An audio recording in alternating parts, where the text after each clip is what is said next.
Yeah. Okay. So, Yash, welcome to the new Cambridge Wealth Office. First time you're visiting us. Just wanted to understand what is your investment journey been like, and a lot of us wish that we had started sooner than we did. That's a usual. That's a common kind of regret that we may have. Any such learnings that? I feel like, especially like a employee Indian's journey of investing money only starts from how do I save on tax, right? Every year it's that 1,50,000 rupees Alright. that you can get some set offer. And thankfully, I'm hoping that's why it was put into place. It becomes a habit and you've saved and you keep looking at it and feel that that's going to be enough money for you to survive in the Right. long-term future. I think my journey started more or less similarly.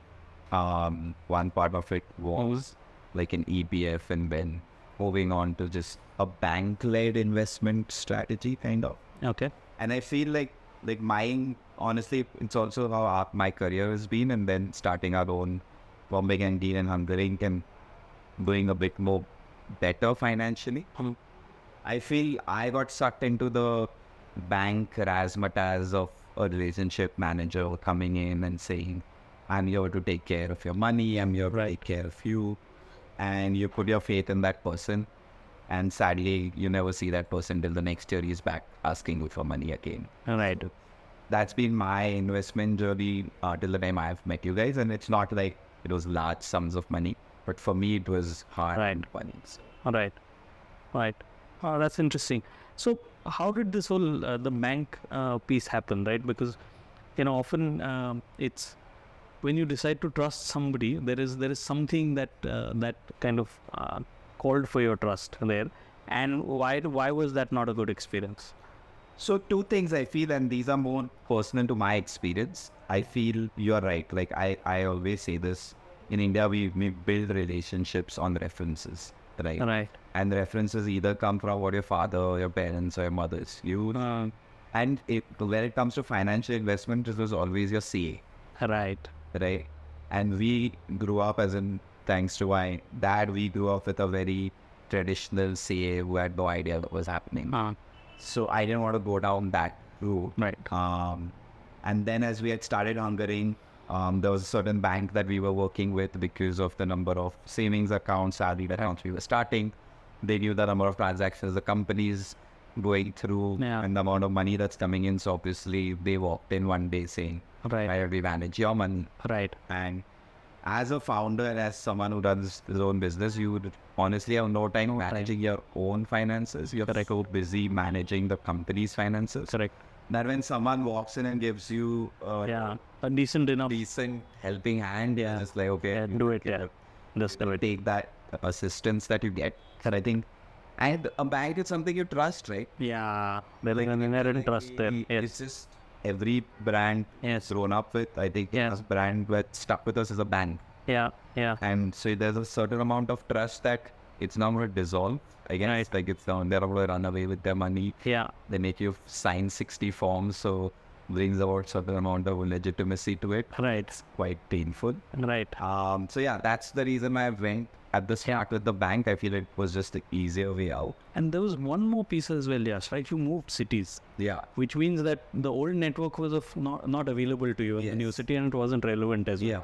I remember when I was in Singapore, I used to work with another company. But there I still remember the person who was taking care of me was actually, I think, as a genuinely nice person. And she used to keep checking up on me saying, do you want to put more? Do you want to put, your portfolio is not doing so well? And that time I was putting in very less money because I wasn't saving much. But there was, I liked that. There was a dialogue, little check happening. And even if that was just taking 5 minutes, then I knew that at least she's looking at my portfolio. Right. So there was this feeling of being taken care of and being monitored, right? And that's what all of us are looking for when our investments are managed as well, right? Yeah. So talk to us a bit about, so what next? So you were not happy with these guys, you were disappointed a bit. The whole trust was, in a sense, it was a feeling of the trust not having paid back, right? And then what do? Do you stick with? So it was two things. I think it was a lot of frustration of being like, I don't get any updates on what's happening. In today's day and age, I feel it's not so difficult to build some amount of tech that sends me an email to say where my portfolio's at, how I'm doing, or someone to walk me through it. And someone who does not treat me like a notebook, like Right. a dumb person. Right. I might not know how well the market is doing for X, Y, Z. Right. No, but that's not your job. It's not my job. Exactly. Someone who breaks it down in simpler languages, who's not in a hurry all the time. So that was happening. I felt I reached a time in my life when I needed to start thinking about the future. Right. And when was this time? Because this is another interesting thing. I think might be like early 30s. Early 30s. Not that. So, Maybe 5 years ago. you know, I think it was when our business settled a bit. Like yeah. when we knew that, okay. So there was some money on the table at Yeah. least, right? Which could be done good with or bad with. Yeah. And this is another interesting thing that we come across almost through all of the customers that we work with. You know, this whole 25 to 35 is an invincibles kind of a period, right? Where you feel you can't go wrong. Every investment that you make will go right. And honestly, there's not much to lose, right? It's going to be like a 5-10 lakh. It's not going to really shake your future, whichever way it goes. But once it gets to a between 32 to 35 kind of a point, so there's two things that happen, right? One is timelines are not infinite anymore. So you know there's 20 years in which I want to make something. Yeah. It's not like at 25 it's infinite, right? Opportunity, time, energy, all of that is infinite. So that's one thing that changes. And the other thing that changes is, of course, there is some money on the table. Yeah. So there is something you need to make a decision about. How do I do this? So do I leave it in the bank? Do I put it in an FD? Can I do anything more?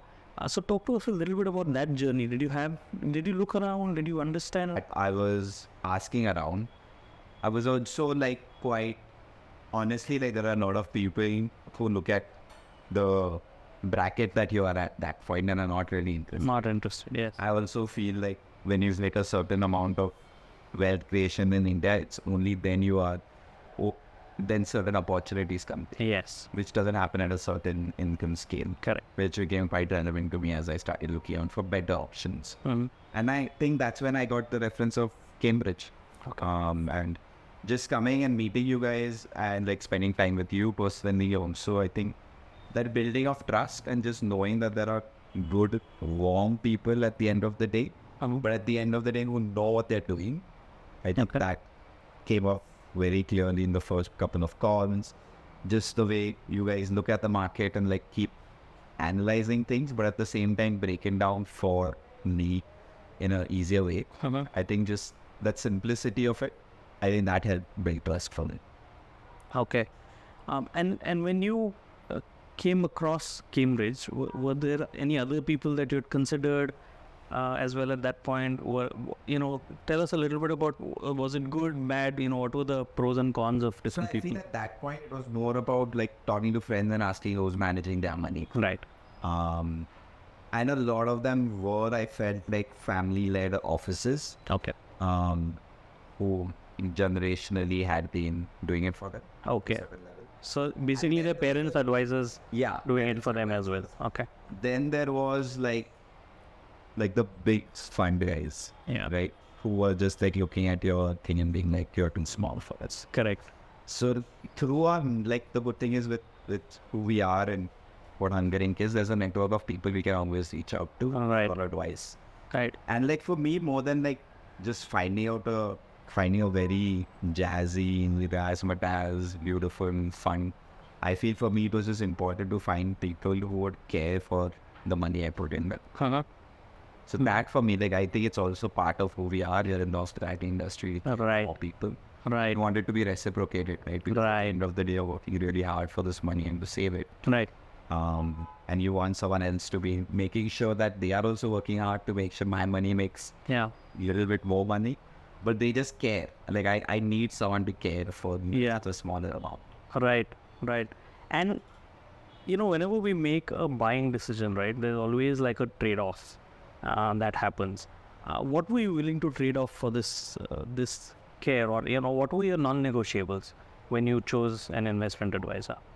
I feel one was just a ease of communication. I don't want to go through a helpline Right.